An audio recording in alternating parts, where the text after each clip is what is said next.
ప్రారంభానికి ఇచ్చేయవలసిందిగా వాణి గారిని కోరుతున్నాను. సభాధ్యక్షుల వారు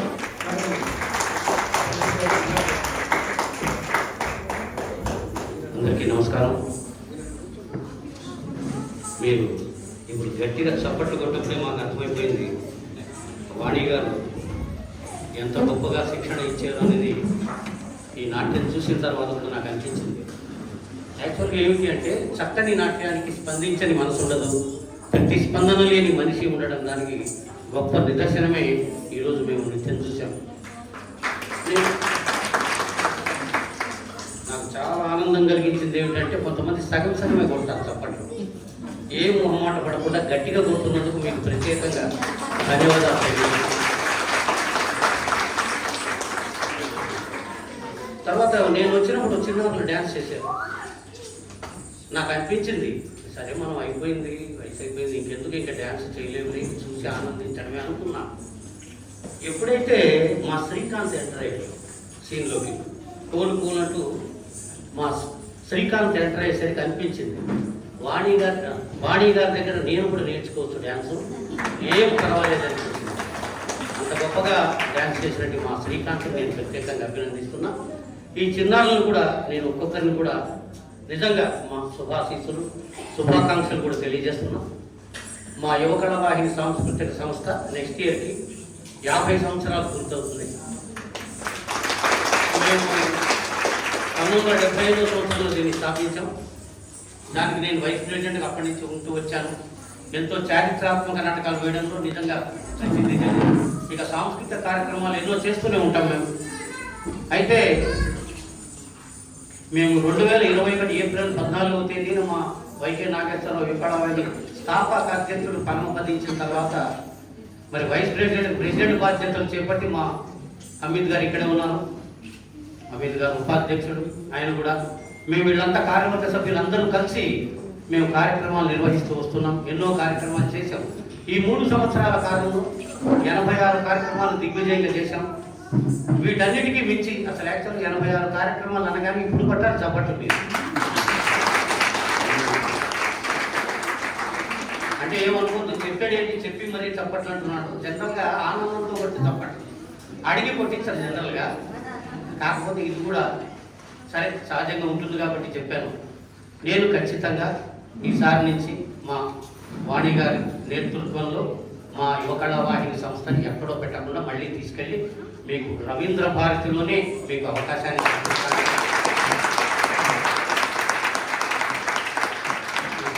ప్రత్యేకంగా వారందరికీ కూడా నేను ఈ సందర్భంగా మరొకసారి అభినందనలు తెలియజేస్తూ మొదట మీ గురించి చెప్పాను కాబట్టి ఇక్కడ వేదిక మీద ఉన్న వాళ్ళ గురించి చెప్తాను.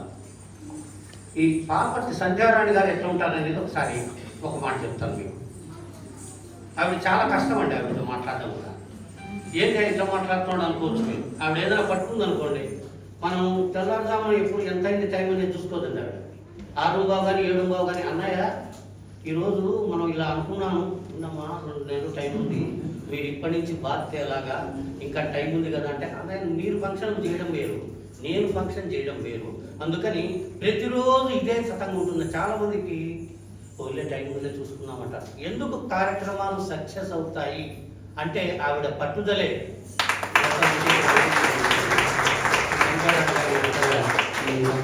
ఇక మా రఘుశ్రీ చూడడానికి అట్లా ఉంటాడండి, కవి రచయిత. చాలా అసలు మామూలు కంపేర్ ఇక్కడ ఉన్నారండి. ఎందుకంటే ఇలా చూడగానే కవిత మామూలుగా టకటక చెప్పేయచ్చండి, ఏదైనా ఒకటి చెప్పచ్చు. వస్తూ చూశాను మీ ఇంటి వైపు, ఉంది నీ చూపు వేరొక వైపు, వస్తావని ఎదురు చూశాను గుడి వైపు, కానీ ఎదురు వచ్చారు మీ నాన్న నా వైపు. ఇలాంటి కవిత్వాలు ఎన్నైనా చెప్తారు. ఇలాంటి కవిత్వాలు ఎన్నైనా చెప్పగల సత్తా ఉన్నటువంటి ఎవరైనా ఉన్నాడు అంటే మా రఘుశ్రీ గారు. ఇకపోతే ఈ పక్కన ఇంకొక మంచి, నేను అనొచ్చు కానీ నేను చాలా పెద్దవాడిని కాబట్టి నేను అనొచ్చు ఆవిడ భార్గవి గారిని ఒక మాట అనొచ్చు. నిజంగా అండి నటన అందరూ చేస్తాం, మేము కూడా చాలా నాటకాలు వేసాం. కలంకి స్థాయి, ఇతరం కథ, ఎడమౌలు, సీరియల్స్ చిన్న చిన్న 2 ఉద్యోగస్తులు కాబట్టి 4-5 ఎపిసోడ్ల కంటే డాక్టర్ క్యారెక్టర్ నేను వేశాను. అయితే ఈ భార్గవి గారి ప్రత్యేకత ఏంటి అంటే కొంతమంది మామూలుగా డైలాగ్ చెప్పి నటించి వెళ్ళిపోతారు. ఫేస్లో ఎక్స్ప్రెషన్స్ చూపించడంలో దిట్ట ఎవరైనా ఉన్నారంటే అది కొద్ది మందిలో మా భార్గవ్ గారు. మీరు కావాలంటే ఇంటికి ఒకసారి మళ్ళీ పాట ఏమన్నా చూడండి ఒకసారి. ఓన్లీ ఫేస్లో కదలికలు ఉంటాయండి, అవి చూపించడం చాలా కష్టమైన ప్రక్రియ. ఆ ప్రక్రియ ఉంది కాబట్టి భవిష్యత్తులో కూడా వాడు రాణిస్తారు. నేను ఇంకా ఎక్కువ చెప్పచ్చు. నయన మనోహరం ఆమె రూపం, నడకల్లో నటనలో ప్రతి కదలిక రమణీయం, చరణ మంజీరాలు సుమధుర సునాదమని. ఇవన్నీ అనవసరం. కళ్ళతో నటిస్తున్నారు, గొప్పగా నటిస్తున్నారు కాబట్టి వాళ్ళని తెలుసుకోవాలి. అందుకని వారిని ప్రత్యేకంగా నేను ఈ సందర్భంగా అభినందిస్తున్నాను. ఇక మా అంజిబాబు గారు చెప్తాను. అసలు డ్రెస్ ఒకసారి చూసారండి మీరు ఎంట్రన్స్లో మా అంజిబాబు గారిని. డ్రెస్ కోడ్ ఉంటుంది. నాన్నగా చొక్కా ప్యాంట్ వేసుకుని సింపుల్ మామూలు రాడండి. ఎక్కడికైనా వచ్చాడు అంటే ఆ కోడ్ ఫాలో కావాల్సింది ఎవడైనా సరే. ముందు దూరం నుంచి చూడగానే రండి గురువు గారు మీకు నమస్కారం అంటే ముందు అంజిబాబు గారు చెప్తారు. అదొక సంస్కారం అండి, ప్రతి ఒక్కరికి అదొక సంస్కారం. అంత గొప్ప ఈయన కూడా ఈరోజు మాకు మంచి సన్నిహితులు హితులు. మాకు ఎప్పుడైనా ఆతిథ్యం కావాలంటే కళ్ళు మూసుకుంటామండి. ఇట్లా ఒక్కసారి రాత్రి ఆలోచిస్తాం ఎవరి దగ్గరికి వెళ్తే బాగుంటుంది, మనల్ని బాగా చూసుకుంటాడని. వెంటనే మా అంజిబాబు గారు గుర్తొస్తాం. ఎందుకంటే ఆతిథ్యంలో కూడా చాలా గొప్ప వ్యక్తి మా అంజిబాబు గారు. వారిని కూడా నేను ప్రత్యేకంగా అభినందిస్తున్నాను. ముఖ్య అతిథి గారి గురించి చివరిలో చెప్తాను. ముఖ్య అతిథి గారి గురించి ఇప్పుడు కాదు, మా మేడం గారి గురించి చెప్తాను. ఎవరి నిజంగా మనం వస్తే ఆప్యాయంగా మాట్లాడడం చాలా తక్కువ మంది ఉంటారు. నవ్వుతూ పలకరించడం అనేది ఒక గొప్ప కళ అండి. ఆవిడ చూడగానే ఇక్కడ అందరికీ నమస్కారం చేసి నవ్వుతూ పలకరించడం చూస్తారా, ఎంత గొప్ప పలకరింపడం. డాక్టర్ అనురాధ గారు ఒక మాట చెప్తానండి. ఎందుకు అసలు నవ్వు అనేది ఇంపార్టెంట్, ఎందుకంటే చిరునవ్వే భూషణంగా, మనసనే మైదానంలో మంచితనాన్ని సిరిగా, చూపుల్లో సుగంధాన్ని, మాటల్లో మంచి గంధాన్ని చిలికించి పలికించగల ప్రజ్ఞాశాలు ఎవరైనా ఉన్నారంటే డాక్టర్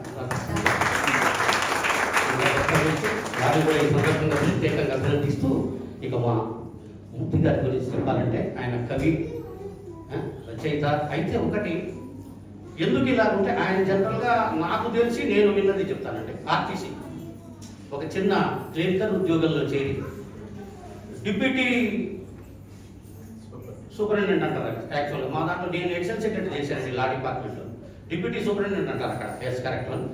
స్థాయికి ఎదిగారు అంటే ఆయన అక్కడ సంఘంలో ఆర్టీసీలో కూడా ఆయన సంఘానికి అధిపతి అంటే అది కాక కవి కూడా రచయిత కావడం అనేది గొప్ప విశేషం. ఆయన అనర్గళంగా మాట్లాడగలరు, సబ్జెక్టే మాట్లాడతారు అన్నారు.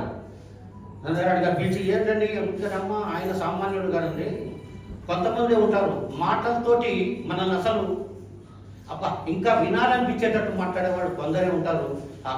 ఆయన ఎందుకంటే ఆయన గురించి ఆయన హృదయం విరిసిన వెన్నెల జల్లు, నవనవోన్వేషంగా మెరిసే హరివిల్లు, అందరితో మమేకంగా ఉండటమే ఆయన విల్లు, స్నేహ పరిమళాలు పెద్ద జల్లు అన్నానికి ఏది ఏమైనా ఇందరి గురించి నేను అందరి గురించి మొత్తం కవర్ చేశానని నేను అనుకుంటున్నాను. ముందు కూర్చున్న మీకు కూడా ప్రత్యేకంగా అభినందనలు తెలియజేస్తూ ఇప్పుడు సభా కార్యక్రమాన్ని మనం ప్రారంభిద్దాం.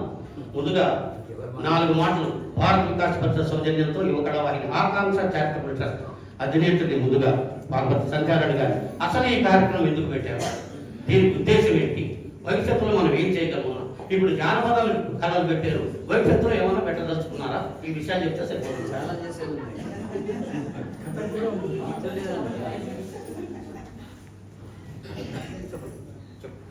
నాకు అసలే స్టేజ్ ఫియర్, నోట్లో వచ్చి మాట్లాడతాను. మీరేమో ఇది చెప్పమన్నారు, నేను టూకీగా చెప్తాను. ఇందాక చెప్పాను, మా సంస్థ గురించి చెప్పాను. సరే పెద్దలు మీరు కూడా ఉన్నారు కాబట్టి మరొకసారి మా సంస్థ గురించి చెప్తాను. 2018లో శ్రీ ఆకాంక్ష చారిటబుల్ ట్రస్ట్ అనేది ప్రారంభించాము. మా సంస్థ ద్వారా అనేక సేవా, సాంస్కృతిక, సాహిత్య కార్యక్రమాలు చేయడం అనేది మా మోటో. కరోనాకి ముందు మేము అనేక సాంస్కృతిక కార్యక్రమాలు చేశాము.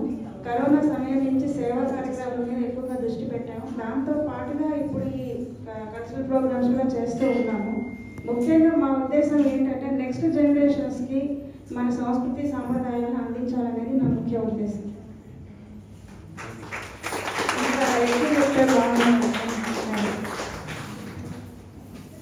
రఘుశ్రీ గారు మొదటే మన గురించి అన్ని చెప్పేశారు కాబట్టి మనల్ని చక్కగా పిలిచారు, వేదిక మీదకి ఆహ్వానించారు రఘుశ్రీ గారు. వారికి ప్రత్యేకంగా అభినందనలు తెలియజేస్తూ ముందుగా చివరి నుంచి మాట్లాడితే బాగుంటుంది అనుకుంటున్నాను నేను. మరి గాయత్రి భార్గవ్ గారు వారిని మాట్లాడవలసిందిగా కోరుతున్నాను.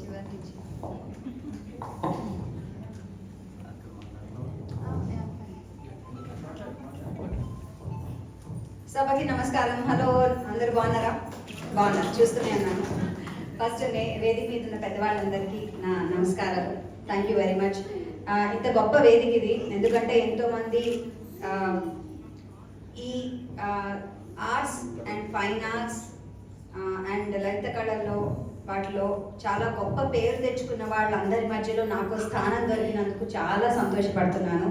ఇది చాలా అరుదైన స్థానం. నేను ఇవాళ దక్కించుకున్నానంటే అది పూర్వజన్మ స్మృతం అని అనుకుంటున్నాను. బికాజ్ నేను దానికి అర్హురాలని కాదు అని నేను ఇంకా భావిస్తున్నాను. ఎందుకంటే వీళ్ళంతా చాలా కష్టపడి ఈ స్థానాన్ని సంపాదించుకున్నారు. కానీ నాకు ఇందులో అవకాశం ఇచ్చినందుకు థ్యాంక్ యూ సంజయ్ గారు. ఎందుకంటే it's very precious to me, very very precious. And చాలా బాగుంది. పిల్లలు, నేను మీతో ఒకటి షేర్ చేసుకోవాలి. నేను కూడా ఈ భారత్ వికాస్ పరిషత్లో చాలా చాలా కార్యక్రమాలు స్కూల్ నుంచి చేస్తూ వచ్చాను. సంస్కృత్లో పాటలు పాడాను, డాన్సులు చేశాను, ఇలాగే బోర్డు అని ప్రైజులు గెలుచుకున్నాను. ఇన్ఫ్యాక్ట్ నేషనల్ లెవెల్ వరకు కూడా సంస్కృత్ పాట పాడి మేము సంస్కృతంలో ప్రైజ్ని గెలుచుకున్నాము. సో నాకు చాలా డియర్ అనేది, ఎందుకంటే మా నాన్నగారు మమ్మల్ని అస్తమానం వెకేషన్స్కి సమ్మర్ హాలిడేస్ వస్తే భారత్ వికాస్ పరిషత్లో వాళ్ళు సమ్మర్ క్యాంప్ పెట్టేవారు అనమాట. ఆ క్యాంప్కి వెళ్ళి చక్కగా అన్నీ నేర్చుకునే వాళ్ళం, పాటలు పాడి. అలాగే మాకు యాక్చువల్లీ స్టేజ్ ఫియర్ అన్నది కూడా పోయింది, భయమే లేదు అసలు స్టేజ్ అంటే. బట్ ఒకటి నేను మా పేరెంట్స్ నుంచి నేర్చుకున్నది, ఇవాళ నేను ఇక్కడ చూసి చెప్దాం అనుకున్నది ఏంటంటే, ఐ థింక్ డాన్సులు నేర్పడం అదంతా thanks to parents for encouraging them. Thank you very very much. Because parents encourage చేస్తేనే పిల్లలు నేర్చుకుంటారు. ఇప్పుడు నా వల్ల నా చిన్నపిల్లలు కూడా ఇప్పుడు వెళ్తున్నారు ఇలాంటి క్లాసెస్కి వాటికి. సో మీ ప్రోత్సాహం ఎంతైనా అవసరం, ఎందుకంటే టైం పడుతుంది. తీసుకెళ్ళాలి, పిల్లల్ని వదిలేయాలి, అక్కడి నుంచి తీసుకుని రావాలి, ఇవన్నీ ఉంటాయి. కాబట్టి ఫస్ట్ మీకు థ్యాంక్స్. ఎందుకంటే చాలా డిఫికల్ట్ ఇది నాకు తెలిసి ఈ మధ్య కాలంలో, ఎందుకంటే చాలా బిజీ లైఫ్ అయిపోయింది కాబట్టి మంది దేనికో పరిగెడుతున్నాం, దేనికి పరిగెడుతున్నాం నాకు తెలీదు, రోజు పరిగెడుతూనే ఉన్నాం. ఇన్ని యాప్స్ వచ్చాయి, ఇంత టెక్నాలజీ వచ్చింది, అయినా టైం లేదు మనకి. ఐ డోంట్ నో మనం ఏ కాలంలో ఉన్నామో. సో ఇలాంటి కాలంలో కూడా మీరు టైం తీసుకుని మీ పిల్లల్ని పంపిస్తున్నారు. Hats off. And please encourage వేరే వాళ్ళని కూడా. అండ్ పిల్లలు మీ అందరికి ఏంటంటే, అస్సలు మనము ఒక డిసిప్లిన్ ఉంటుంది తెలుసా మనకి. ఆ డిసిప్లిన్ ఏంటంటే, ఫలానా టైంకి అక్కడ ఉండాలి మనం అంటే ఆ టైంకి ఉండాల్సిందే, దానికన్నా ముందే ఉండాలి కానీ వెనకాల ఉండకూడదు అనమాట. సో ఆ డిసిప్లిన్ మనకు వస్తే మన పేరెంట్స్ కూడా, అమ్మో మన అమ్మాయి అడుగుతుంది, మన అబ్బాయి అడుగుతాడు వెళ్ళాలి టైంకి అని వాళ్ళు కూడా రెడీ అవుతూ ఉంటారు. So self discipline is very very important. And అప్పుడే మనం ఈ సెల్ఫ్ డిసిప్లిన్ చిన్నప్పటి నుంచే మనం ఇంకల్కేట్ చేసుకుంటే పెద్దయ్యాక అది మనకు ఆల్రెడీ నర్నరాలో ఉంటుంది అనమాట, చాలా అలవాటు అయిపోతుంది మనకి.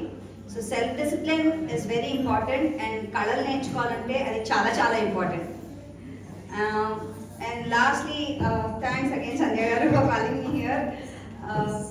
చాలా హ్యాపీగా ఉంది నాకేదో చిన్నప్పుడు సమ్మర్ క్యాంప్కి వచ్చిన ఫీలింగ్ ఉంది ఇక్కడికి వచ్చేసరికి. చాలా ఆనందంగా ఉంది లోపల నుంచి, ఎందుకంటే ఎన్నో నేర్చుకున్నాము, ఎన్నో ప్రైజులు గెలుచుకున్నాము. ఇప్పటికీ అమ్మ వాళ్ళ ఇంటికి వెళ్తే ఆ ప్రైజ్లు అన్నీ ఇలా పెట్టుంటాయి ఇలా ర్యాక్స్లో. సో అదే గుర్తొస్తున్నాయి నాకు. అపూర్వమైన అవకాశం ఇది. Thank you very much for making me a part of it. నేను ఇవాళ వచ్చింది కూడా అందుకని, ఎందుకంటే నా చిన్నప్పటి జ్ఞాపకాలు అన్నీ కూడా మీ అందరిలో చూసుకోవడానికి. Thank you very much and wishing all of you all the best. Thank you.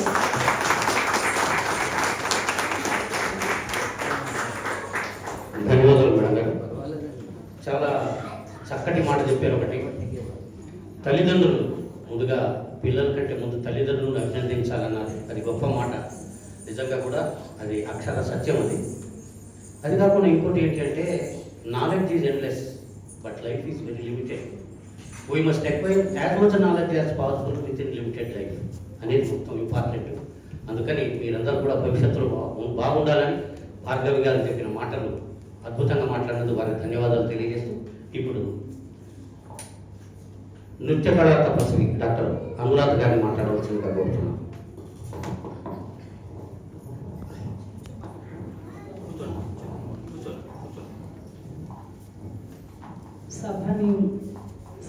సభకి నమస్కారము. సభని అధ్యక్షత వహిస్తున్న పెద్దలకు నమస్కారము. ఇక్కడ ఉన్నటువంటి ఈ స్కాలర్స్ వీళ్ళందరికీ కూడాను పేరు పేరున నా నమస్కారాలు. ఇంకపోతే చెప్తారు సభా కల్పతరు భాతి అని చెప్పి ఇందాక పిల్లలు చేసినట్లు ఈ సభ నిజంగానే కల్పతరు వంటిది. ఇంతటి విజ్ఞులైనటువంటి వారు పాల్గొనేటువంటి ఇటువంటి ఒక సభ మనకి చాలా అరుదుగా దొరుకుతుంది. దీనిలో పాల్గొనే వాళ్ళందరూ చాలా అదృష్టవంతులు. మేమందరము చిన్నప్పటి నుంచి మంజుబాబు మాస్టర్ గారి డాన్సులు, వారి యొక్క ఆ ప్రపంచనాన్ని చూస్తూ పెరిగినటువంటి వాళ్ళం. హైదరాబాద్లో డాన్స్ అంటే మంజుబాబు మాస్టర్ గారి, ఇంకా ఇంకొక పేరు ఎక్కడా వినపడదు. అటువంటి మహామహులైనటువంటి వారిని చాలా ఏళ్ల తర్వాత వాళ్ళని చూసి నా సంతోషానికి హద్దులు లేవు. ఈ అవకాశం కల్పించినటువంటి సంధ్య గారికి నా కృతజ్ఞతలు. ఈ మహామహులైనటువంటి వీరు కవులు విశిష్టమైనటువంటి రంగాలలో విశిష్టమైన సేవ చేసి ఎంతో ప్రఖ్యాతి పొంది వాళ్ళ కష్టాన్నంతా కూడాను పుస్తక రూపంలోనో, ఒక పద్య రూపంలోనో, ఒక నాటక రూపంలో, ఒక గేయ రూపంలో వివిధ కళారూపాలలో ఇక్కడ దీన్ని ప్రదర్శిస్తూ దీన్ని ప్రవర్ధమానం చేస్తూ ఉంటున్నారు. మీ అందరికి కూడాను చాలా ధన్యవాదాలండి. సంఘానికి ఎంతో కృషి, ఎంతో ఒక మంచి చేస్తున్నటువంటి వారు మీరందరూ. కాకపోతే మా గురువు గారు వాణి గారు కూడా ఈ రోజున ఈ బాలలందరినీ వీళ్ళందరినీ చక్కగా ట్రైనింగ్ ఇచ్చి మన భారతీయ కళలని పైకి తీసుకొస్తూ వీటిని ప్రవర్ధమానం చేస్తూ వీటిలో ఈ పిల్లల్ని అభివృద్ధి చేస్తున్నారు. మీకు కూడా చాలా ధన్యవాదాలండి. మనము ఒకటి మనకి గవర్నమెంట్, సెంట్రల్ గవర్నమెంట్ ద్వారా కానీ స్టేట్ గవర్నమెంట్ ద్వారా కానీ మనకి ఒక నేషనల్ కల్చరల్ పాలసీ అనేటువంటిది రావాలండి. అది చాలా ముఖ్యం. ఎందుకంటే ఈ పాశ్చాత్య సంస్కృతికి నిజంగానే మన కళలు అల్లల్లాడుతున్నాయి. ఈ మాట వాస్తవమే. సో అందుకని మనము అందరము కొంచెం మన భారతీయ కళల పట్ల ఒక అంకితం ఉన్నటువంటి వాళ్ళందరము కూడా చేరి ఒక గవర్నమెంట్ మీద కొంచెం ఒక ప్రెషర్ లాగా తీసుకొని వచ్చి మనందరం ఒక కమిటీలా కానీ అట్లా ఒక సభలా కానీ ఫామ్ అయ్యి మనందరము గవర్నమెంట్లో నేషనల్ కల్చరల్ పాలసీ అనేటువంటి ప్రతి విద్యార్థి తప్పనిసరిగా ఒక భారతీయ కళల్ని తప్పకుండా అభ్యసించేటువంటి ఒక సంస్కృతిని తీసుకురావాలి. ఇంట్లో పెద్దవాళ్ళు కూడాను, తల్లిదండ్రులు కూడాను మా పిల్లలు వెస్ట్రన్ డాన్స్ నేర్చుకోవాలి అనేటువంటి ఆ కోరికను చూసినప్పుడు నాకు ఎంత బాధ వేస్తుందో.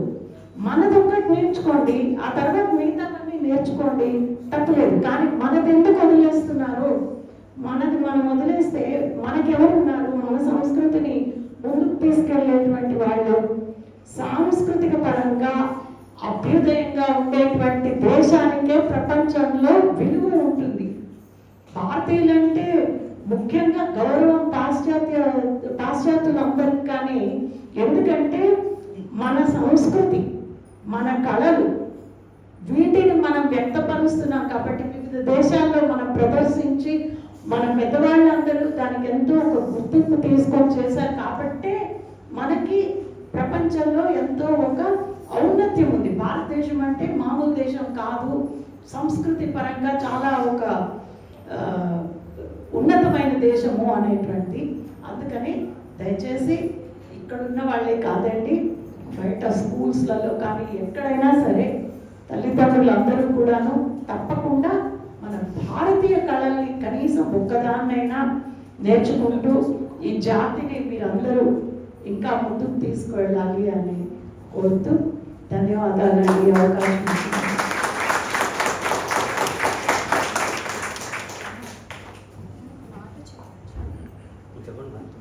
నమస్కారం. Sorry, I taken break.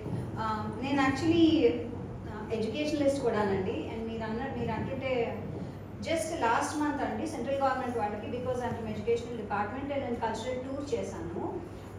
దాని విధంగా నేను 2 పాయింట్స్ సబ్మిట్ చేశాను వాళ్ళకి, దట్ అన్ని స్కూల్స్కి ఆల్ ఓవర్ ఇండియా, బికాజ్ నేను కొంచెం ఎక్కువ చదువుకున్నాను అనుకోకుండా నేను MPhil language education English from Italy చేశాను అండ్ బిఎడ్ కూడా చేశాను. సో వాళ్ళ కల్చరల్ ఎక్స్చేంజ్ ప్రోగ్రామ్కి పిలిస్తే నేను వాళ్ళకి రాసిన 2 పాయింట్స్ అండ్ డాక్యుమెంటేషన్ చేసి పంపించాను. ఐ థింక్ అది మోదీ గవర్నమెంట్ వస్తే వస్తుందన్నారు, వస్తుంది కాబట్టి వీఆర్ ఆల్ హోపింగ్. 2 ఏంటంటే ప్రతి స్కూల్లో కల్చరల్ ప్రోగ్రామ్స్లో డెఫినెట్గా పార్టిసిపేట్ చేయాలి పిల్లలు, starting from LKG to 12th class compulsory. దానికి మార్క్స్ ఇవ్వాలి. ఏది తబలా నేర్చుకోవచ్చు, వయలిన్ నేర్చుకోవచ్చు, మృదంగా నేర్చుకోవచ్చు, any Indian culture, Karnataka music, Hindustani music, dance అన్ని కంపల్సరీగా ఒకటి నేర్చుకోవాలి వాళ్ళు, దానికి క్రెడిట్స్ ఉంటాయి వాళ్ళకి. నెంబర్ 2 ఏంటంటే సోషల్ వర్క్ చేయాలి వాళ్ళు కంపల్సరీగా, ఏదో ఒక social work from the age of 13 అని పెట్టాం, బికాజ్ అప్పటి వరకు వాళ్ళకి సోషల్ వర్క్ అంటే తెలియదు కాబట్టి, సొసైటీ పట్ల అవగాహన ఉండదు కాబట్టి. ఆఫ్టర్ 13 years టు 22 years వరకు కూడా సోషల్ వర్క్ ఒక పేపర్ ఉంటుంది, దానికి కూడా గ్రేడింగ్ ఉంటుంది, మార్క్స్ ఉంటాయి అని కంపల్సరీ పెడితే మన ఎడ్యుకేషన్ సిస్టంలో దానికోసమైనా మన వాళ్ళు చదువుతారు అని ఉంది. దానికి యాడింగ్గా because my families from the army add చేసి ఏం చెప్పా అంటే after 16 compulsory 1 year military training ఇవ్వాలని కూడా యాడ్ చేశాను. ఎందుకంటే అప్పుడు ఒక డిసిప్లిన్ వస్తుంది వాళ్ళకి, దేశభక్తి పెరుగుతుంది. లేకపోతే దేశభక్తి అప్పట్లో వాళ్ళు ఫైట్ చేశారు, అప్పట్లో మనకి ఫ్రీడమ్ లేదు కాబట్టి ఆ భక్తి అనేది అంతా వచ్చింది. ఇప్పుడు దేశభక్తే లేదు, ఇట్స్ ఆల్ గ్లోబల్. సో అందుకని దేశభక్తి కూడా ఉండాలంటే కొరియన్ కంట్రీస్ లాగా మనకు కూడా ఉండాలి కొంచెం డిసిప్లిన్ అన్నది యాడ్ చేసాం సబ్ పాయింట్ కింద. So ma'am I just hope it works for us. అది గవర్నమెంట్ తీసుకుంటే కనుక నేనే కాదండి, నేను ఒక చిన్న పార్ట్, అందులో ఒక డ్రాప్ ఆన్ ద ఓషన్, చాలా పెద్ద పెద్ద వాళ్ళు అందరం కలిసి రాసి సబ్మిట్ చేసింది. అది కనుక అప్రూవ్ అవుతే we are going to have a very very good educational system in our country. I just hope so. Thank you madam. Bhargav గారు చక్కగా ఒక పాయింట్ చెప్పారు. నేషనల్ కల్చరల్ పాలసీ అన్నారు మేడం. నేషనల్ కల్చరల్ పాలసీ ఏమైందంటే దీని మీద 5 years బ్యాక్ దీని మీద ఫైట్ చేయడం జరిగిందండి గవర్నమెంట్లో. నేను ఎడిషనల్ సెక్రటరీగా ఉన్నప్పుడు కొంతమంది వచ్చి దీన్ని ఇచ్చేయాలంటే కట్టారు. అయితే మనం గట్టిగా ఉండాలంటే ఐకమత్యంతో ఉండి అందరూ పట్టుబట్టి దాని మీదే ఉంటే కనుక సక్సెస్ అయ్యేదేమో. దాన్ని వదిలేశారండి. ఎందుకు వదిలేశారు అంటే దాన్ని మాట్లాడకూడదు, కానీ ఈ విషయాలు ఇక్కడ జనరల్గా చెప్పకూడదు. పొలిటికల్గా కూడా వాళ్ళ ప్రెజర్స్ వాళ్ళకు ఉంటాయి. కానీ ఏ గవర్నమెంట్ వచ్చినా ఎక్సెప్ట్ మన కొంతమంది ఉన్నారు, కొంతమంది ముఖ్యమంత్రులు ఉన్న వాళ్ళు చేస్తున్నారు, నేనేమన్నా కొంతమంది ఉన్నారండి ఈ కల్చరల్ పాలసీ అంటే నచ్చని వాళ్ళు ఉన్నారు. మీరు ఏమైనా తీసుకెళ్ళి పక్కన పెడతారు అంతే. దీని మీద ట్రై చేసిన వాళ్ళు ఉన్నారు. 5 years బ్యాక్ 8 years బ్యాక్ మా బ్యాచ్ ఒకటి ట్రై చేసిన జరిగిన పాలసీ దీని మీద. అట్లా కాకుండా పట్టుదలతో పట్టు వదలకుండా మేడం గారు చెప్పినట్టు అందరూ కలిసి ట్రై చేస్తే కనుక ముందుకు వెళ్ళొచ్చు అని కూడా నేను కూడా భావిస్తున్నాను. మనమందరం అందులో ఉంటాం, మనం కూడా వదలకుండా ప్రయత్నం చేద్దాం ముందు కూడా. తర్వాత ఇప్పుడు మాకు అత్యంత సన్నిహితులు, నాకు గీతులు, బయట ఎక్కడికైనా వెళ్ళినా కూడా ఏం బ్రదర్ అని ఆప్యాయంగా పలకరించే మంచి మిత్రులు అంజబాబు గారిని మాట్లాడవలసింది కోరుతున్నాను.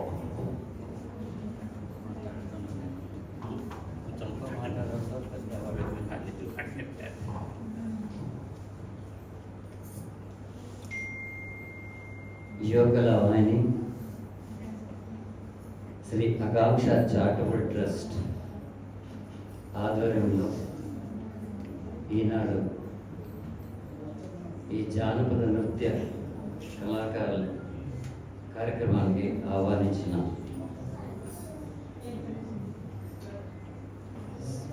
సంధ్యారాణి గారికి ముందుగా కృతజ్ఞతలు, ధన్యవాదాలు తెలియపరుస్తున్నాను. ఇక్కడికి ఇంతమంది కళాకారులని, ఇంతమంది కథల్ని ఇక్కడ తీసుకురావడం అంటే ఈ ఘనత. అందులో ఒక సోషల్ వర్కర్గా, ఒక పాఠకురాలుగా ఇందాకే మా లక్ష్మీనారాయణ గారు చెప్పారు ఆవిడ గురించి. ఇది వాస్తవం, అక్షరాలు. అందుకే మొదటగా వారికి అభినందన తెలియపరుస్తూ ఈనాడు ఈ కార్యక్రమానికి అధ్యక్ష వహించారు శ్రీ లక్ష్మీనారాయణ గారు వారు యాక్చువల్గా వాక్య వాచస్వతి అనాలి వారిని. వారి మాటలు వినడానికి మాకు ఆన్సర్ కూడా ఒకసారి సరిపోదు. అలాగే కూడా వారి ఫ్యాన్స్గా అలాంటి ఆయన సామాన్య యువకుల వాణి అధ్యక్షులే కాదండి, అడిషనల్ సెక్రటరీగా గవర్నమెంట్ ఆఫ్ ఆంధ్రప్రదేశ్ రిటైర్డ్ అయ్యారు. ఆయన చాలా పెద్ద పోస్ట్. ఆయన కూడా ఇంత సింపుల్గా ఉన్నాడంటే అది వారిలో ఉన్న గొప్ప గుణం. అలాంటి లక్ష్మీనారాయణ గారి వాళ్ళ అధ్యక్షత వహించారు. ముఖ్య అతిథిగా వచ్చారు టిఎస్ మూర్తి గారు. వారి గురించి విన్నాను. మంచి కవి, పండితులు. ఇప్పుడు వారి వాక్యాలు కూడా మనం వినబోతున్నాం. నృత్య కళా తపస్వి అనురాధ గారు. ఈ విషయంలో కూడా తనకు నేను ధన్యవాదాలు తెలియజేశాను. సుమారుగా 30 years పైన అయిందమ్మా. సుమారుగా 30 years 30 years ముందు క్రితం ఆవిడ ముఖంలోనే ఆ కళనే కనిపిస్తున్నారు. గొప్ప నర్తకిమని ఆవిడ పడతా ఎదురుగా ఉన్నారు గొప్ప నటులు. అలాంటి వారు కూడా వారి గురించి నేను ఎంత మాట్లాడిన తప్పి నా గురించి చాలా చెప్పారు. నేను నిజంగా అంత గొప్పవాడిని కాదు. Just I'm a beginner of the dance field. But I must thanks very much what you have said is a words. I wish Nataraja to be and to be the same. పక్కనే సినీ నటి glamour చెప్పక్కర్లేదు, మంచి glamour lady అనుకున్నా కానీ ఆవిడ చేసిన social activities ఇప్పుడు చెప్తుంటే నేను ఆశ్చర్యపోయాను. ఇట్స్ గ్రేట్ అమ్మా. I will appreciate you really. ఎందుకంటే పేర్లు చెప్తే గొప్ప, నేను నాకు గొప్ప అనుకుంటాను. చాలామంది గొప్ప సినీ నటులు నా స్టూడెంట్స్గా ఉన్నారు, ఇప్పటికీ చేస్తున్నారు. కానీ వాళ్ళ ఎలా మారిపోయింది ఒకటైతే ఈ అమ్మాయిని చూస్తుంటే నాకు చాలా ఆశ్చర్యంగా ఉంది. ఇంత యాక్టివిటీ చేయబోతుంది, చేస్తుంది. ఐ అప్రిషియేట్ అన్న. God bless you. ఇంకా మా జానపద నృత్యాల గురించి చెప్పాలంటే అది జనపదం అంటారండి. జనపదం అంటే జనాలు, పబ్లిక్. పదం అంటే పాటలు.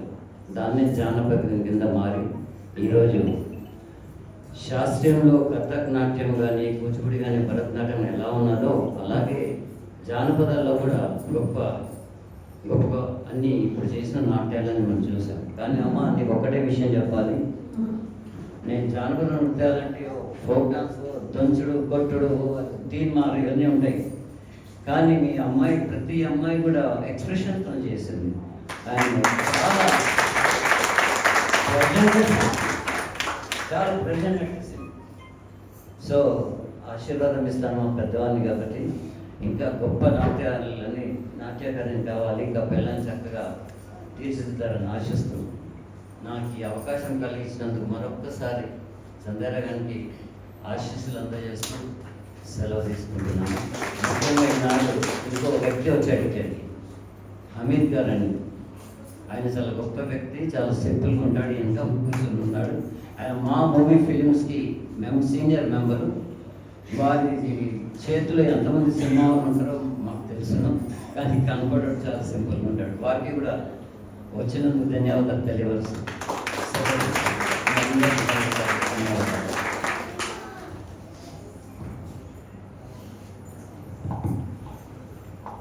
సాధారణంగా మనం మాకేం రాదు అని మాట్లాడతారు చూడండి, పైకి మైక్ తీసుకుంటారు చాలామంది. వాళ్ళని నమ్మకూడదండి మనం. చూసారా ఇప్పుడు ఎట్లా మాట్లాడారు బాబు గారు? ఏం తెలియదు అన్నాడు, చక్కగా చెప్పాడు.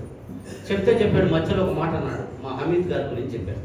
హమీద్ గారి గురించి చెప్పినప్పుడు ఆయన మంచివాడు, వెనక కూర్చున్నాడు, తల ఉంచుకున్నాడు, ఇవి కాదండి. ఆయన ఎక్సైజ్ ఇన్స్పెక్టర్ కింద చేశాడు. చేసినప్పుడు బంజారా హిల్స్లో వేశాడు. ఆయన బంజారా హిల్స్లో వేస్తే ఆ తెలంగాణ గవర్నమెంట్కి 50 కోట్ల ఆదాయం తెచ్చాడు ఆయన. మొత్తం తెస్తే ఆదాయం తెస్తే అప్పట్లో ఒప్పుకోలే. అప్పుడు సీఎం గారు, ఇప్పుడు మాజీ సీఎం అనుకోండి, సీఎం గారు 5 లక్షల నజరాన ఇచ్చారండి ఆయన. జీవో ఇచ్చింది. మొన్ననే దాని మీద లేట్ చేశారు కాబట్టి ఇంట్రెస్ట్ కూడా క్లెయిమ్ చేయడం జరిగింది. అది కూడా శాంక్షన్ అయిందండి. అంత గొప్ప వ్యక్తి మా ఆయన. వారికి కూడా ఒకసారి నేను కూడా ఒకసారి thank you thank you thank you. ఇప్పుడు మూర్తిభవించిన విజ్ఞానాన్ని చూపులతోనే చూపరులకు రంగరించే ప్రజ్ఞాశాలి మా మూర్తి గారు. వారిని మాట్లాడవలసిందిగా కోరుతున్నాను.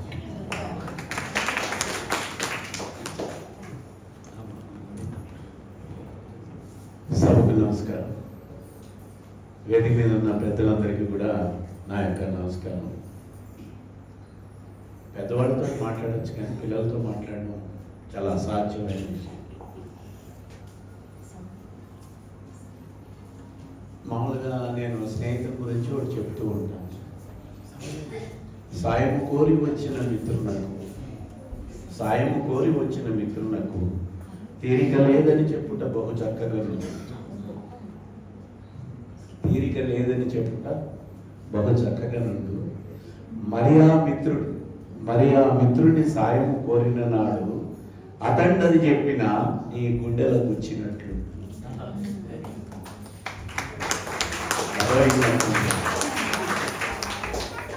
అలా కాకుండా మన సంధ్యారెడ్డి గారు ఏమి ఆశించకుండా, ఏ ప్రతిఫలాన్ని ఆశించకుండా, నేను ఆవిడకి పరిచయం లేదు. ఆవిడ ఫోన్ చేసి మూర్తి గారు మీ గురించి చాలా చెప్పారు, మీరు తప్పనిసరిగా రావాలి అని.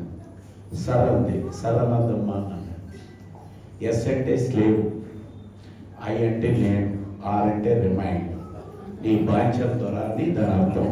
ముందు ఉండే ఉంటారు. మరి ఏమని పిలవాలంటే మన తెలుగులో చక్కటి బంధుత్వాలు ఉన్నాయమ్మా. బాబాయ్ అనొచ్చు, గురువు గారు అనొచ్చు, మిత్రమాను కూడా అనొచ్చు. ఇన్నుండగా సర్వేంది సర్వర్ నా కోపం వస్తుంది. అందుకని సర్వదం వదిలేయండి. అంటే we're not slave to anybody. నీగ్రోస్ని వైట్స్ అలాగా పిలిచేవారు. మనకు కూడా సర్ ఐజాక్ న్యూటన్ అని చెప్పి అంటాం. అది ఒక బిరుదు. కాబట్టి మనకంత బిరుదుల అవసరం లేదు.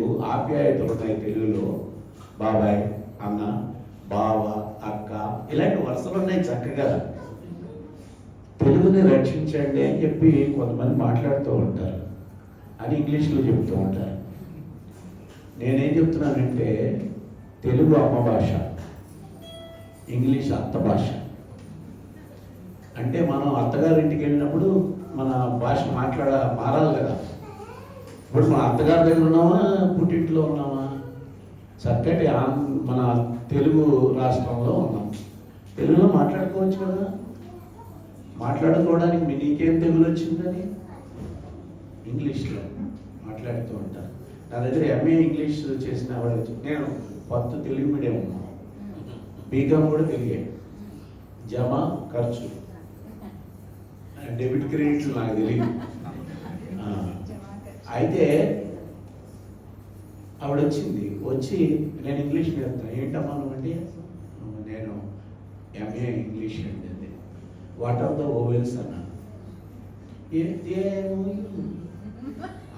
వై దే ఆర్ ఓవెల్స్ అన్నా. ఆగిపోయింది. Why they are not consonants. మీలో ఇంటికి వెళ్ళి నా ఫోన్ నెంబర్ ఇస్తాను, దీనికి ఆన్సర్ చెప్పిన వాళ్ళకి నేను ప్రైజ్ ఇస్తాను. నెంబర్ 1.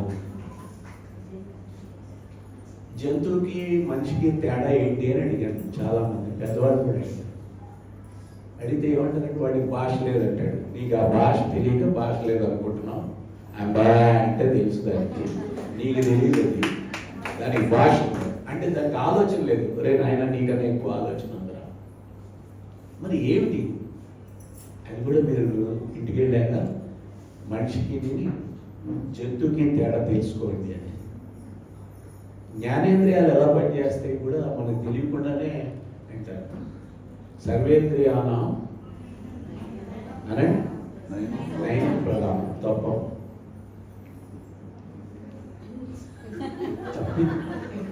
మా తాత చెప్పాడు, పాప ఆయన తెలుసున్నది అది కాదు. సర్వేంద్రియానం శరీరం ప్రధానం. కళ్ళు లేని వాడు లేడా భారతదేశంలో? ప్రపంచంలో ఉన్నారా లేదా? చెవులు లేని వాళ్ళు ఉన్నారా లేదా? అంటే ఈ చెవిటి వాళ్ళు ఉన్నారు కదా, మగవాళ్ళు ఉన్నారు కదా. స్పర్శ లేనివాడు ఎవడైనా ఉన్నాడండి? ఉంటే వాడు ₹1,00,00,000 ఇస్తాడు. అందుకని సర్వేంద్రియానం శరీరం ప్రధానం. గుణం చెప్పేది ఒళ్ళు. నా కళ్ళు చెప్తున్నాయి చెప్పండి నేను ప్రేమించాలని కాదు ఆయన, నీ ఒళ్ళు చెప్తుంది. What is good touch, what is bad touch. నాన్న ఎక్కడ ముట్టుకుంటాడు, అమ్మ ఎక్కడ ముట్టుకుంటుంది, రోడ్డు మీద పోతే రోడ్డు నా వయసు వాడు కూడా ఎక్కడ ముట్టుకుంటాడు. ఇవి నేర్పండి పిల్లలకి. నేను ఇదే నేర్పుతున్నాను. ఇది నేర్పండి. ఎందుకంటే నేను అప్పుడు ఏది మహాభారతంలో ఒక కీచకుడు ఉన్నాడు, ఇంటికి ఒక కీచకుడు ఉన్నాడు. అంతమంది భీముళ్ళు లేరు. అందుకని మహిళల్ని పిల్లల్ని పెంచడం నేర్పండి. వాళ్ళని మగవాళ్ళతో సమానంగా నేర్పండి. ఈ వేదిక చూస్తే నాకు చాలా సంతోషంగా ఉంది. భూమిలో సగం, ఆకాశంలో సగం, మాలో సగం. చూడండి, మేము నలుగురు ఉన్నాం, ఆడవాళ్ళు కూడా నలుగురు ఉన్నారు. ఇలా ఉండాలి సభ అంటే.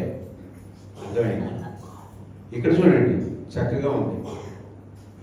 అందుకని మాతృదేవో భవ అన్నారు, పితృదేవో భవ కాదు. బెర్నాడ్ షా దగ్గరికి వచ్చి ఒకడు అడిగాడు, ఏమని, వాట్ ఈజ్ ఎజంప్షన్ అన్నాడు. అంటే ఊహ అంటే ఏమిటి అని. వాడికి చాలా చెప్పారు, వాడికి ఎక్కలేదు. అప్పుడు ఏమన్నాడు తెలుసా Bernard Shaw, you are the son of your mother is truth, you are the son of your father is only assumption. ఒకటి చెప్పండి. అమ్మ చెప్తుంది అయ్యవడని, అమ్మాయి చెప్తుంది అయ్యవడని. అయ్య చెప్పడు.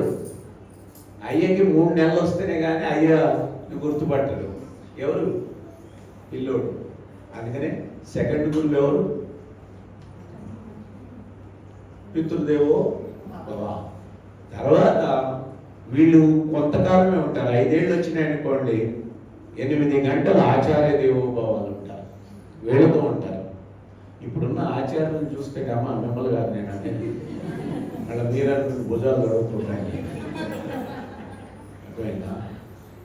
ఇప్పుడున్న మేము హాస్టల్ని చూస్తే వాళ్ళు చీట్లు వేసేవాళ్ళు, లేదా కోళ్ళ మేయించేవాళ్ళు, లేకపోతే ఎప్పుడు టైం అయిపోతుందా, ఇంకో దగ్గరికి ఎప్పుడు జంప్ అవుతామా అనే గురువులు ఉన్నారు.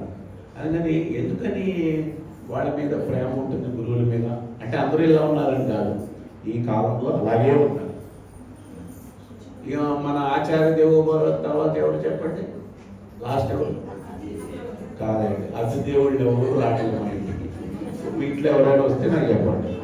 వచ్చినా వీడు ఎప్పుడు వెళ్ళిపోతాడా అని చెప్పి సెల్ ఫోన్ పట్టుకునేవాడు, సెల్ ఫోన్, టీవీ పట్టుకునేవాడు, టీవీ వాడవ మూల ఏడవ మూల కూర్చుంటే తొందరగా వెళ్ళిపోమని చెప్పి దాని అర్థం. అతిథి దేవోభవ కానండి, మిత్రుదేవోభవ మార్చుకోండి. ఇప్పుడు పిల్లలందరూ ఇన్స్పైర్ అవుతున్నారు. అమ్మ నేను నారాయణ కాలేజీలో చదువుతానే, నేను చైతన్యాలో చదువుతానే, ఎందుకు నారాయణ నారాయణ అని ర్యాంక్ రాకపోతే పైకెక్కి దూకేస్తున్నారు. ఆదివారం నాడు డ్యాన్స్కి రామ్మ అంటే స్పెషల్ క్లాస్ ఉందండి.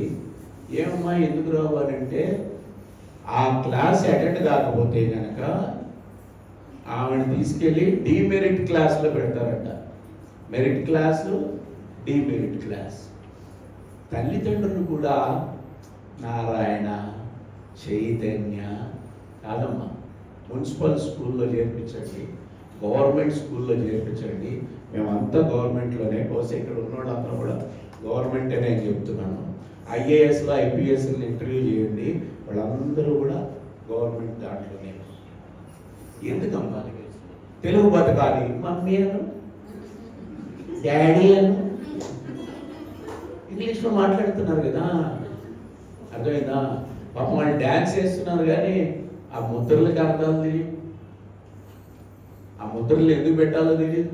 పతాక అంటే ఓహో పతాకానికి ఒకటే అనుకుంటున్నారు.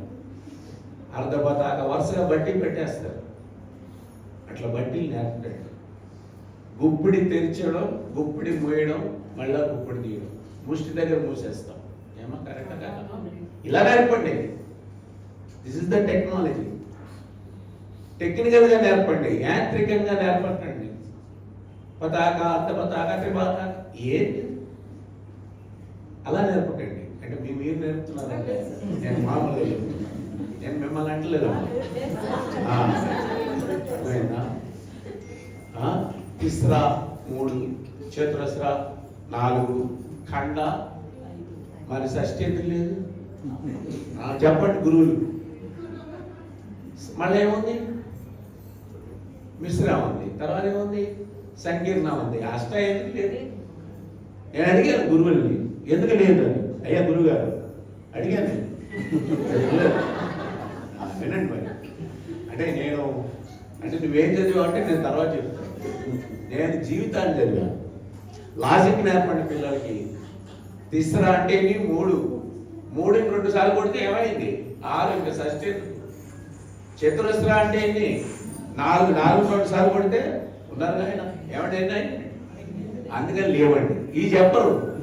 చెప్పు. తిస్రా, చతురస్ర, ఖండ, మిశ్ర, సంకీర్ణ అయిపోయాయి. వాళ్ళు అడగట్లేదు 6 ఎందుకు మిస్ అయింది, 8 ఎందుకు మిస్ అయింది. టెక్నిక్స్ నేర్పండి. మనం టెక్నిక్స్ నేర్పాలి. అందుకని నేనేమంటున్నానంటే పిల్లలకి అర్థాలు నేర్పండి. అర్థమైందా? ఎందుకు మన కూచిపూడి, భరతనాట్యం మేడం చాలా బాధపడిపోతున్నారు. మీరు బాధ అలాగే పడుతూ ఉండండి, అది అలాగే ఉంటుంది.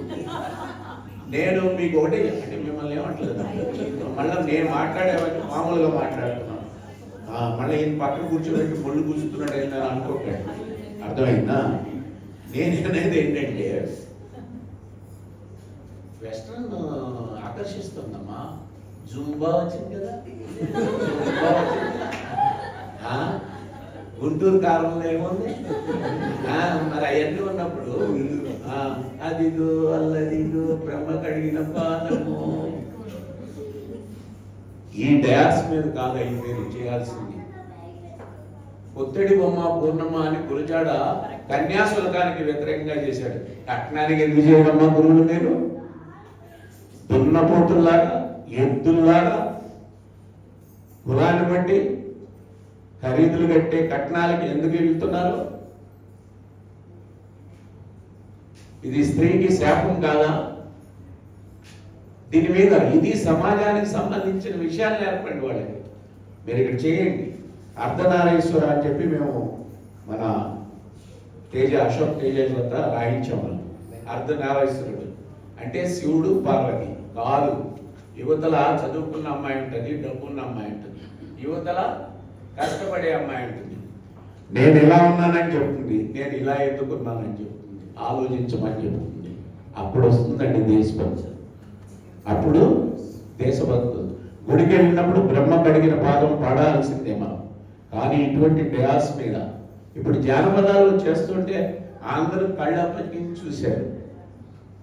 మిగతాది అర్థం కావట్లేదు, ప్రేక్షకుడికి అర్థం కావట్లేదు, చేసేవాడికి అర్థం కావట్లేదు. తల్లిదండ్రులు మేము కూడా ఒక నమస్కారం చేసి చెప్తున్నానమ్మా, మా అమ్మాయిని ఎప్పుడు ఎక్కిస్తారు స్టేజీ, ఎప్పుడు ఎక్కిస్తారు, గజము ఎప్పుడు చేయిస్తారు అని ఎంబడి పడకండి అమ్మా ప్లీజ్. మీరు అలా ఎంబడి పడకండి. అర్థమైంది? మీ ఇంట్లో ఎక్కించుకోండి స్టేజ్. అర్థమైందా? ఆనందంగా. నేను గురువుల్ని ఇబ్బంది పెడుతున్నారు మీరు. అర్థమైందా? వాళ్ళు ఏం చేస్తారు? నాలాంటి వాడు కూడా తయారవుతాడు. 1500 సింగపూర్ ఇక్కడ అది ఇదే చెక్క ముక్క గడిస్తాం. సింగపూర్, కాశీ డబ్బులు ఇచ్చేస్తున్నారమ్మా. చినుకు 1 పైసా వసూలు చేయదు. ఇది నా చినుకు. అర్థమైందా? కరోనా వచ్చినప్పుడు నా గురువుకి ఫోన్ చేసి మేము అడుక్కోలేకపోతున్నాము, మాకు పిల్లలు రావట్లేదు అని అంటే నేనేం చేయగలుగుతా? 1 నెల గ్రాస్ ఇవ్వగలిగాను. కానీ గవర్నమెంట్లు కళలు ఎలా పరిరక్షించాలా? అమ్మ మేము ఇచ్చాం, మన కిషన్ రెడ్డి గారికి ఇచ్చాము. కిషన్ రెడ్డి గారు రవీంద్ర భారతి బుక్ చేయాలంటే గురువు గారు మీకు రవీంద్ర భారతి అని అన్నారు. రవీంద్ర భారతి అది ప్రజలది. 1 సెషన్ బుక్ చేయాలంటే 50,000 ఖర్చు చేయాలి. ఎంత దుర్మార్గం అంటే అది. రవీంద్ర భారతి పిల్లలు పాపం రవీంద్ర భారతిలో ఎగరాలి. నేను మహతి అంటే తిరుపతిలో 10,000 మందికి నేను అవకాశం కల్పించా. పైసా తీసుకోలేదు. 4 రోజుల పాటు భోజనం పెట్టాం. ఉన్నారు, ఇక్కడ పాల్గొన్న వాళ్ళు ఉన్నారు. ఉన్నారమ్మా? ఉన్నారా? అది అమ్మాయి 4 రోజులు అక్కడ మహతి అంటే చిన్నది కాదమ్మా. 2000 మంది పడతారు తిరుపతి. 10,000 మందికి ఉచిత దర్శనం ఇప్పించాం. ఉచిత దర్శనం 7 రాష్ట్రాల నుంచి పిలిపించాం. ఒక్క పైసా కూడా మేము వసూలు చేయలేదు. తర్వాత మళ్ళా సింహాచలంలో 4 రోజుల పాటు చేశాం. అప్పుడు బతుకుతాయి మా కళలు, ఇప్పుడు డబ్బులు బతుకుతున్నాయి కళలు. అర్థమైందా? మా అమ్మాయిని ఎప్పుడు ఇస్తారండి ప్రైజు అని చెప్పి ఎవడు పడకమ్మా. ఎవడు కొడితే దిమ్మ తిరిగి చెప్పండి, వెంటనే చెప్పండి. ఎవడు వాడు? ఎవరమ్మా పాపలు? పండుగాడు మరి చెప్పారు. కూచిపూడి గురుగారు ఎవరమ్మా? కూచిపూడి గురుగారు ఎవరు? ఏ సెంచరీ వాడు? చెప్పారమ్మా? చెప్పారా? సిద్ధేంద్ర యోగి గురించి చెప్పారా? పారిజాత పాలన గురించి చెప్పారా? అర్థమైందా? అసలు పారిజాతం అంటే ఏంటో చెప్పారా? అర్థమైందా? ఇవన్నీ చెప్పకుండా కళ్ళు ఎట్లా బతుకుతాయమ్మా? అర్థమైందా? కళ్ళు బతుకు. అదే జుంబా. జుంబా అంటే ఇప్పుడు కిట్టి పార్టీస్ వచ్చాయి కదా, కిట్టి పార్టీస్ జుంబా అది తెలుసు. అర్థమైందా? దానికి పోటీగా కూచిపూడిని తయారు చేయండి, బతకపోతే నన్ను అడగండి. ఎగురుతుంటే ఎవరు వస్తున్నారు? యూత్ ఎవరు రావట్లేదు. ఎగురుతున్నది యూత్. వస్తున్నాడు 60 ఏళ్ళు 70 ఏళ్ళు నాలాంటి ఈ అనడానికి వస్తున్నాడు. లేదా తల్లిదండ్రులు తప్పదు కాబట్టి వస్తున్నారు. వీళ్ళు కాకుండా కొత్తగా ఒక్కడిని తీసుకురంటే ₹1,00,000 లభిస్తారు. అదే జుంబా పెట్టంటే రోడ్డు మీద ఉన్నాడు అంతా వస్తారు. దాంట్లో అట్రాక్షన్, మన దాన్ని కూడా అట్రాక్షన్గా చేయొచ్చమ్మా. జాలరి ఒక జాలరి సముద్రంలో ఎట్లా బతుకుతాడు? వాడి జీవనం ఎందుకని అట్లా సామాన్యుడి యొక్క జీవితాన్ని ఆవిష్కరించండి. మేము జనపదం అని చెప్పి నృత్యరూపం చేశాం. చెల్లి చంద్రమ్మ, అదే రాములమ్మ, చెల్లి చంద్రమ్మ మేము చేసి జనపదం. నేను ఫోక్ తోటే స్టార్ట్ అయింది. నటరాజ రామకృష్ణ గారు ఆంధ్రనాట్యం పేరుని ఇందిరా ప్రియదర్శన్లో చేస్తే రష్యన్ యూత్ ఫెస్టివల్కి మేము జనపదం చేసాం. అది ఉర్రూతలోకించింది. అది పేరుని మేము ఉర్రూతలోకించాం. ఒక భూస్వామి ఎలా ఉంటాడు, అక్కడ ఒక కూలి ఎలా ఉంటాడు, శ్రామిక వీరులన్నీ చేసాం. నేను 10 టీవీలో మేనేజర్గా చేశాను. ఇది కథ కాదు అని జీవిత కథలు కూడా మేము చేసాము. నేను ఒక ట్రేడ్ యూనియనిస్ట్ని. చాలామంది అడుగుతారు, ట్రేడ్ యూనియనిస్ట్ ఎట్లా కళాకారుడు అయ్యాడు? వీడు చాలా క్రూరంగా ఉంటాడు కదా, వీడు ఘోరంగా ఉంటాడు కదా అని అనుకుంటున్నారు. కళను బతికించాలి అని అంటే తల్లిదండ్రులు మీరు బాగా కృషి చేస్తున్నారు, కానీ మేకప్లకి అయిపోతున్నాయి, డ్రెస్సులకి అయిపోతున్నాయి. కనీసం ఒక 2,000 లేనిదే హైదరాబాద్లో మీ అమ్మాయి స్టేజ్ ఎక్కటలేదు. నాన్న అంటూ ఉంటాడు, నీ పిచ్చి కానీ నాకు ఇక్కడ గీతం అయిపోతుంది అని చెప్పి అంటూ ఉంటాడు నాన్న.